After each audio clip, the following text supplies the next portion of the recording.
السلام علیکم اسٹوڈنٹس، آج کا ہمارا جو ٹاپک ہے وہ خطبہ حجۃ الوداع کے بارے میں ہے۔ سوال نمبر 9 ہے آپ کے چوتھے چیپٹر کا۔ دنیا کے پہلے انسانی حقوق کے منشور خطبہ حجۃ الوداع پر نوٹ لکھیں۔ یہاں پر سب سے پہلے خطبہ حجۃ الوداع کے حوالے سے تھوڑا تعارف دیا ہوا ہے۔ دنیا میں حقوق انسانی کا سب سے پہلا تصور حضور پاک صلی اللہ علیہ وآلہ وسلم نے آج سے 1400 سال پہلے بنی نوع انسان کو دیا تھا۔ آپ کا خطبہ حجۃ الوداع انسانی بنیادی حقوق کا پہلا چارٹر تھا۔ چارٹر یعنی منشور یا خاکہ، جس کی مثال تاریخ انسانی میں نہیں ملتی۔ خطبہ حجۃ الوداع اپنے 9 ذی الحج 10 ہجری کو میدان عرفات میں جبل رحمت پر کھڑے ہو کر دیا تھا۔ خطبہ حجۃ الوداع کے وقت تقریباً 1,40,000 صحابہ کرام میدان عرفات میں موجود تھے۔ خطبہ حجۃ الوداع آپ کی 23 سالہ نبوت اور تبلیغ کا نچوڑ تھا۔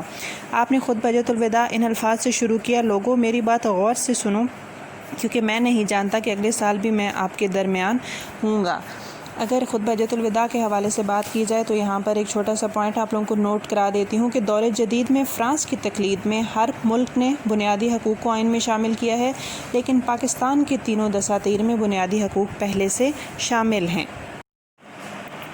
اب ہم نے خطبہ حجۃ الوداع کی خصوصیات کے بارے میں بات کرنی ہے۔ اس کے بارے میں ایک اہم بات آپ کو بتاتی چلوں کہ یہاں جتنے پوائنٹس ہیں ان میں نبی کریم کے ارشادات ہیں انورٹیڈ کاماز میں، تو آپ لوگوں نے ان پوائنٹس کو ایسے ہی یاد کرنا ہے جیسے یہ ہیں۔ ان الفاظ میں آپ رد و بدل نہیں کر سکتے کیونکہ یہ نبی کریم صلی اللہ علیہ وآلہ وسلم کے ارشادات ہیں۔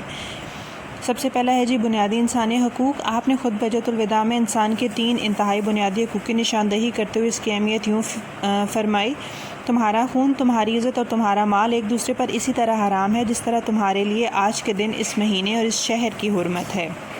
یاد رکھو، سب مسلمان آپس میں بھائی بھائی ہیں۔ اپنے کسی بھائی کا مال نہ لو سوائے اس کے کہ جو وہ تمہیں اپنی خوشی سے دے۔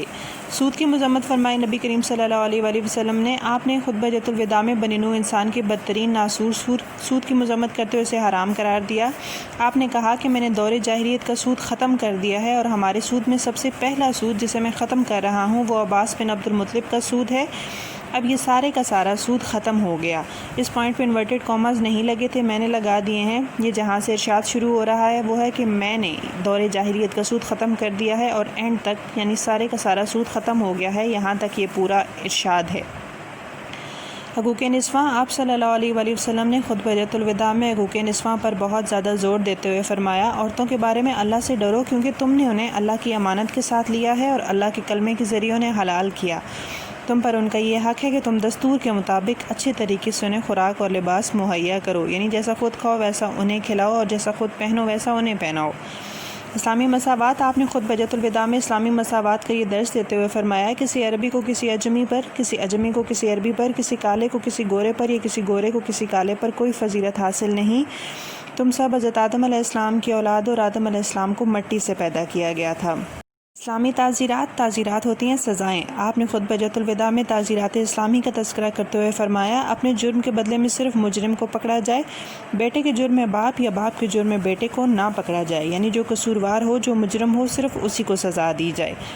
غلاموں کے حقوق۔ آپ نے خطبہ حجۃ الوداع میں غلاموں کے ساتھ بہترین سلوک کرتے ہوئے فرمایا، بہترین سلوک کی تلقین کرتے ہوئے فرمایا: اپنے غلاموں کو وہی کھلاؤ جو خود کھاتے ہو، اور انہیں وہی پہناؤ جو خود پہنتے ہو۔ ارکان اسلام کی ادائیگی کا حکم دیا۔ آپ نے خطبہ حجۃ الوداع میں ارکان اسلام کی اہمیت بیان کرتے ہوئے فرمایا: لوگوں یاد رکھو، میرے بعد کوئی نبی نہیں اور تمہارے بعد کوئی امت نہیں، لہٰذا اپنے رب کی عبادت کرنا، یعنی یہاں پر ارکان اسلام کی بات ہو رہی ہے۔ 5 وقت کی نماز پڑھنا، رمضان کے روزے رکھنا، خوشی خوشی اپنے مال کی زکوٰۃ دینا، اپنے پروردگار کے گھر کا حج کرنا اور اپنے حکمرانوں کی اطاعت کرنا۔ ایسا کرو گے تو پروردگار کی جنت میں داخل ہو جاؤ گے۔ لاسٹ جواب دہی کا احساس، یعنی ہر انسان میں یہ احساس ہونا چاہیے کہ ایک دن اس نے اللہ تعالیٰ کے سامنے اپنے اعمال کے لیے جواب دہ ہونا ہے۔ آپ نے خطبہ حجۃ الوداع میں خطاب کرتے ہوئے مسلمانوں میں احساس جواب دہی کو یوں بیدار فرمایا کہ لوگوں، تم بہت جلد اپنے پروردگار سے ملو گے اور وہ تم سے تمہارے اعمال کے بارے میں پوچھے گا، لہٰذا دیکھو میرے بعد پلٹ کر گمراہ نہ ہو جانا اور نہ ہی ایک دوسرے کی گردنیں مارنے لگ جانا۔ اپنے آپ کو ظلم، زیادتی اور بے انصافی سے روکو۔ Last question of chapter number 4 از انسانی حقوق کے عالمی منشور پر نوٹ لکھیں۔ منشور ہوتا ہے جماعتی اعلان یا شاہی فرمان۔ تعارف دیکھتے ہیں اس کا۔ اقوام متحدہ کا ادارہ 1945 میں وجود میں آیا۔ انسانی حقوق کے عالمی منشور کو مرتب کرنا اقوام متحدہ کی ایک بہت بڑی ذمہ داری تھی۔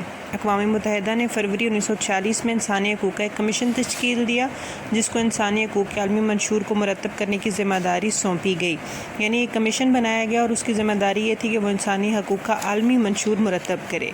اقوام متحدہ کے انسانی حقوقی کمیشن کے لیے انسانی حقوق کا عالمی منشور مرتب کرنا ایک بہت مشکل کام تھا، کیونکہ اس وقت اقوام متحدہ کے 58 ممالک یعنی 58 کنٹریز میں مذہبی روایات، سیاسی نظریات، قانونی نظاموں اور اقتصادی، سماجی اور ثقافتی امور پر بڑے بڑے اختلافات پائے جاتے تھے۔ تمام اقوام کے لیے ایک متفقہ اور قابل قبول منشور تیار کرنا واقعی ایک بہت بڑا چیلنج تھا۔ آخرکار انسانی حقوقی کمیشن نے سخت محنت کے بعد انسانی حقوق کا عالمی منشور تیار کیا، جس کو اقوام متحدہ کی جنرل اسمبلی نے 10 دسمبر 1948 کو منظور کیا۔ انسانی حقوق کے عالمی منشور کی تیاری اقوام متحدہ کا ایک بہت بڑا کارنامہ تھا۔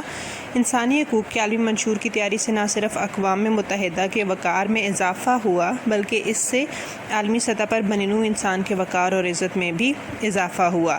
دفعات کیا تھی اس انسانی حقوق کے عالمی منشور کی؟ انسانی حقوق کا عالمی منشور 30 دفعات پر مشتمل ہے، جس کے اہم نکات مندرجہ ذیل ہیں۔ یہاں پر پورے 30 نکات نہیں ہیں، بہرحال آپ کے سلیبس کی جتنی ریکوائرمنٹ ہیں اتنے پوائنٹس یہاں پر ہیں۔ فرسٹ ون از، سب انسان آزاد پیدا ہوئے اور حقوق اور عزت کے لحاظ سے برابر ہیں، اس لیے انہیں ایک دوسرے سے بھائی چارے کا سلوک کرنا چاہیے۔ ہر شخص بلا امتیاز رنگ، نسل، زبان، مذہب، عقیدہ اور ملک برابر ہیں، ان کو برابر آزادیاں اور حقوق حاصل ہیں، نیز ان کے ساتھ بین الاقوامی حیثیت کی بنیاد پر برابری کا سلوک کیا جائے گا۔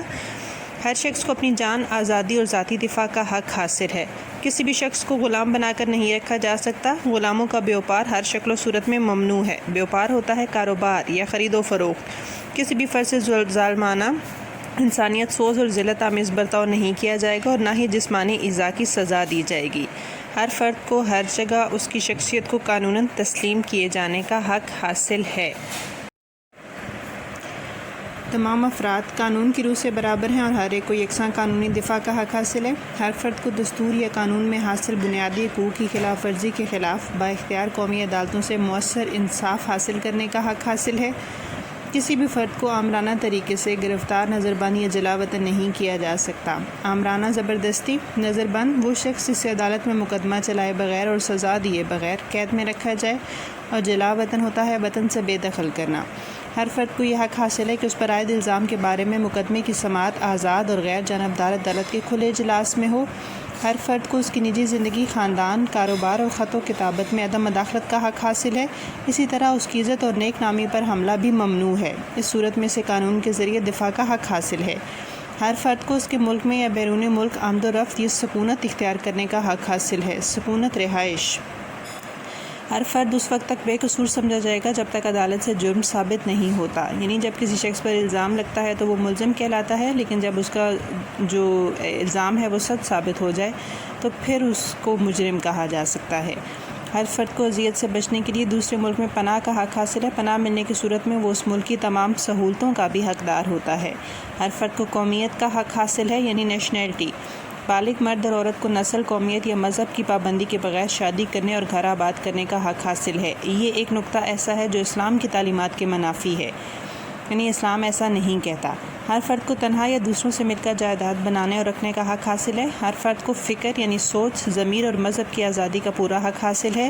ہر فرد کو رائے رکھنے اور اس کے اظہار کی آزادی کا پورا حق حاصل ہے۔ ہر فرد کو جماعت بنانے یا جماعت میں شامل ہونے کا آزادانہ حق حاصل ہے۔ ہر فرد کو اپنی حکومت میں بلا واسطہ یا بالواسطہ آزادانہ حصہ لینے کا حق حاصل ہے۔ ہر فرد کو روزگار یا کاروبار آزادانہ اختیار کرنے اور اس کے خلاف تحفظ کا حق حاصل ہے۔ ہر فرد کو اپنے بال بچوں کی تندرستی، فلاح و ترقی کے لیے زندگی کے مناسب معیار کا حق حاصل ہے۔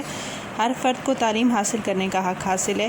ہر فرد کو قوم کی ثقافتی زندگی میں حصہ لینے، نیز ادب اور سائنس کی ترقی سے مستفید ہونے کا حق حاصل ہے۔ مستفید ہوتا ہے فائدہ اٹھانا۔